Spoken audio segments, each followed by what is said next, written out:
Oban Marina is on Kerrera Island across the bay from Oban. Although the marina advertises itself as having excellent facilities, it is in fact very basic. There are no shops. The clubhouse is just a tent with one telly and a bar serving just cans.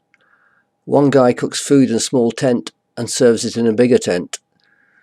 All of this to the great delight of the local midge population. The showers were terrible and there was no water for boats while we were there. Every single member of staff came up with a different reason for this, but the result was that we had to join a queue of boats on the Oban Sailing Club pontoon to fill up with water. The one thing that did work quite well was the complimentary ferry over to Oban. Oban is the main centre for ferries to the outer islands and is a busy town with a wide range of shops and supermarkets. The skyline is dominated by McCaig's Tower, which was funded by John McCaig, a local philanthropist, to provide a memorial to his family and winter work for local stonemasons. It was loosely based on the Roman Colosseum, and a third tier and a central tower were planned, but he died before it was started.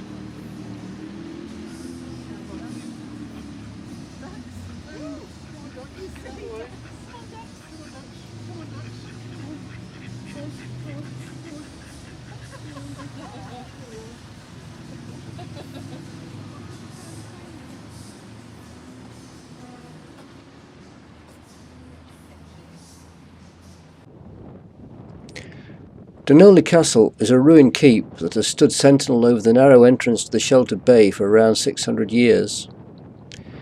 Ewan MacDougall, the third chief of the MacDougalls, probably built a castle here in the 13th century.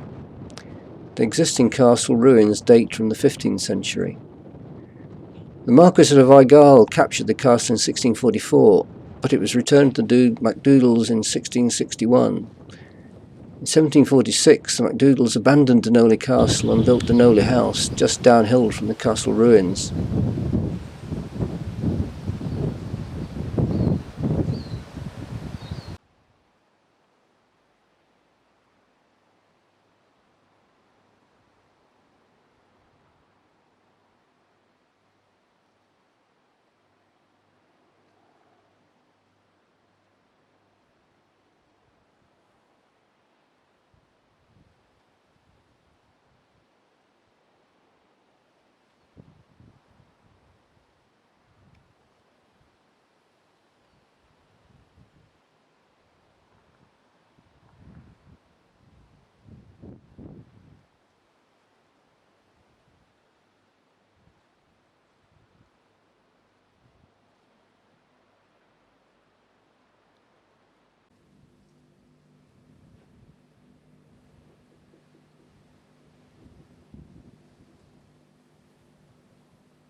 We had originally intended leaving the boat here for a week and catching the train to Glasgow.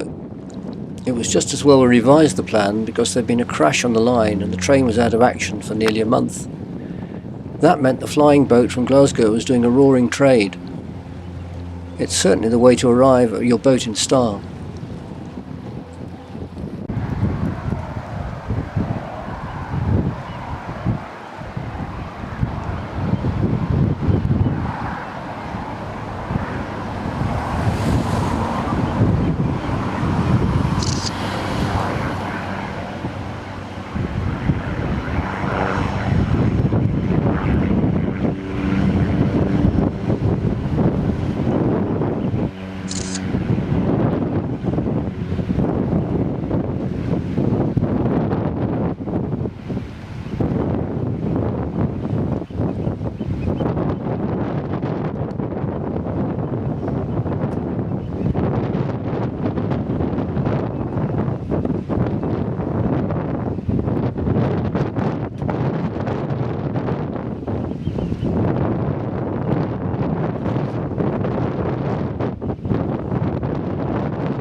This boat had just arrived from Sweden via the Caledonian Canal. The owner was English but married to a Swede and based over there. He was heading up to the Orkneys and returning home via Norway. From Oban onwards we came across him in every port we visited, right the way around to Stromness.